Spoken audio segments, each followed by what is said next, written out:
son nom circulait depuis plusieurs jours. C'est désormais officiel, Benjamin Griveaux succède à Christophe Castaner au poste très stratégique de porte-parole du gouvernement.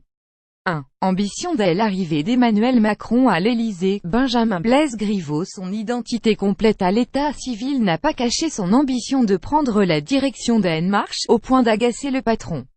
Il ne sera finalement nommé que secrétaire d'État, sans attribution et sous l'autorité du ministre de l'économie. Revenu en gras, il devient aujourd'hui porte-parole du gouvernement à la place de Christophe Castaner, parti diriger le mouvement macroniste. La suite après cette publicité de Strauss-Kahn. Il est tombé très tôt dans la marmite politique. En 2006, il fait partie de l'équipe de jeunes pousses qui prépare la candidature de Dominique Strauss-Kahn à la primaire socialiste. Au sein de la bande de la Planche, en référence à la rue du QG, il fait office de grand frère, aux côtés de Mathias Fekl et Olivier Ferrand. Les petits frères, eux, se nomment alors Ismaël Emélien, Stanislas Guérini ou Cédrico, qu'il retrouvera près de 10 ans plus tard à En Marche. 3. Saône-et-Loire. DSK battu par Ségolène Royal, le diplômé de Sciences Po et de HEC, qui a toutefois raté l'ENA, par se faire élire au conseil municipal de Chalon-sur-Saône, avant de devenir vice-président du Conseil général de Bourgogne, dirigé à l'époque par Arnaud Montebourg, dont il dira qu'il est son opposant dans la majorité. 4. Salaud, conseiller chargé des questions sociales au sein de la Fondation Jean Jaurès, l'une des plus influents think tanks de gauche. Il y publie en 2012 Salaud de pauvre, un livre en forme de réponse à Laurent Wauquiez, qui avait déclaré quelques mois plus tôt l'assistanat est l'une des vrais cancers de la société française. 5. Parti socialiste. L'élection de François Hollande à la présidentielle de 2012 marque le début de son ascension à Paris. Il est nommé conseiller au cabinet de la ministre des Affaires sociales et de la Santé, Marisol Touraine.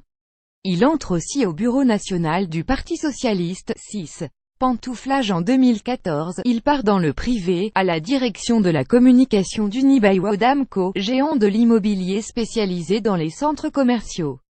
Parallèlement, il travaille à la constitution d'En Marche à partir de l'automne 2015, rappelé par un certain Ismaël Emélien. Mais ce n'est qu'un an plus tard, en octobre 2016, qu'il quittera son entreprise pour le parti, dont il deviendra le porte-parole durant la campagne présidentielle. 7. Couple. Au moins, son couple n'aura pas connu de divergence politique en 2017. Au sein de l'organigramme de campagne du candidat Macron, le groupe Justice est dirigé par Julia Minkowski. Avocate chevronnée qui a œuvré dans les dossiers Clearstream ou Big Malion, elle est aussi à la ville son épouse. 8. Vengeance. Tous les anciens Strauss-Kahniens ne sont pas restés ses amis. Pour avoir refusé l'étiquette En Marche aux dernières élections législatives, Sebada Goma, alors vice-présidente du groupe socialiste à l'Assemblée nationale, se verra opposer un candidat de poids dans la 5e circonscription de Paris, Griveaux lui-même, lequel sera élu député au second tour, avec 56% des suffrages exprimés. 9. Bureau à Bercy. Il s'est installé dans l'ancien bureau d'Emmanuel Macron. Tout un symbole pour lui. De 8 jours son cadet, il a coutume de dire, sourire en coin, qu'il a perdu beaucoup de temps par rapport au parcours de l'actuel président de la République. 10. Paris. Ce lundi, il a crié victoire sur Twitter. Immense fierté. Les 27 ont choisi Paris accueillera l'autorité bancaire européenne. Merci à nos partenaires européens. Une nouvelle victoire pour l'attractivité de la France. Une victoire pour le secrétaire d'État, mais aussi pour celui qui rêve d'être le candidat d'En Marche aux prochaines élections municipales à Paris. Julien Martin.